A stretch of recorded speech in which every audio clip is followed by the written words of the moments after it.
Question number 9 क्या कह रहा है, find the coordinate of a point which divide the line segment joining A के कोऑर्डिनेट एंड बी के कोऑर्डिनेट इनटू 4 इक्वल पार्ट। सबसे पहले मैंने लाइन बनाई ए बी, ठीक है। अब मुझे 4 इक्वल पार्ट में डिवाइड करना है। 1 और 2 हो गया, यहाँ पॉइंट सी मान लिया, ये पॉइंट डी मान लिया।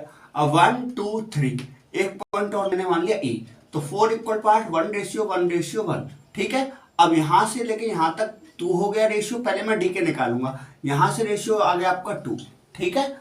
अब कोऑर्डिनेट निकाल रहा हूं मैं किसके, डी के, कोऑर्डिनेट निकाल रहा हूं पहले मैं डी के, ठीक है। तो रेशियो m1 और m2 कितना हो गया हमारा 2:2, तो कट के कितना आ गया 1:1, ठीक है। अब मैं सीधे a की वैल्यू कितनी है माइनस का 2,2, ये मैं x1 y1 लिखूंगा, और यहाँ पे मैं लिख रहा हूँ सीधे सीधे b की वैल्यू 2,8 x2 y2, ठीक है।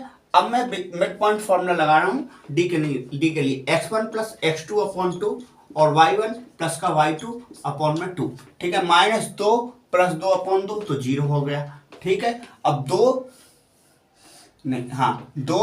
प्लस 8 10 अपॉन 2 तो ये 5 हो गया। डी के कोऑर्डिनेट आ गए 0,5, ठीक है। अब उसके बाद मैं कोऑर्डिनेट निकाल रहा हूँ सी के, सी और डी में भी रेशियो क्या है, सी के कोऑर्डिनेट निकाल रहा हूँ। सी के कोऑर्डिनेट यहाँ पे आपका क्या, आपका ए से लेके सी का रेशियो, सी से लेके डी का रेशियो 1:1 में है। -2 प्लस 0 अपॉन 2, -2 प्लस 0 अपॉन 2, ठीक है। दूसरे के आप पे 2 प्लस 5, 2 प्लस 5 अपॉन 2, तो कितना आ रहा है हमारा, यहाँ पे कोऑर्डिनेट कितना आ गया -1 कॉमा आपका 7/2, ठीक है। अब यहाँ पे वैल्यू कितनी आ गई हमारी इसकी -1 और 7/2।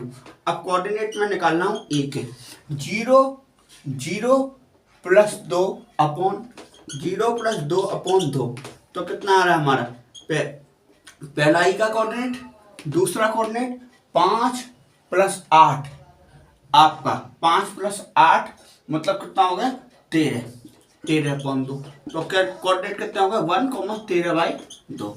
कोऑर्डिनेट क्या क्या आ गए मेरे 1,7/2, दूसरा पहला कोऑर्डिनेट देखो सी के कितने आए, सी का आ रहा है आपका 1,7/2, डी कितना आया आपका 0,5, ठीक है। और ई की वैल्यू कितनी आ गई 1,13/2।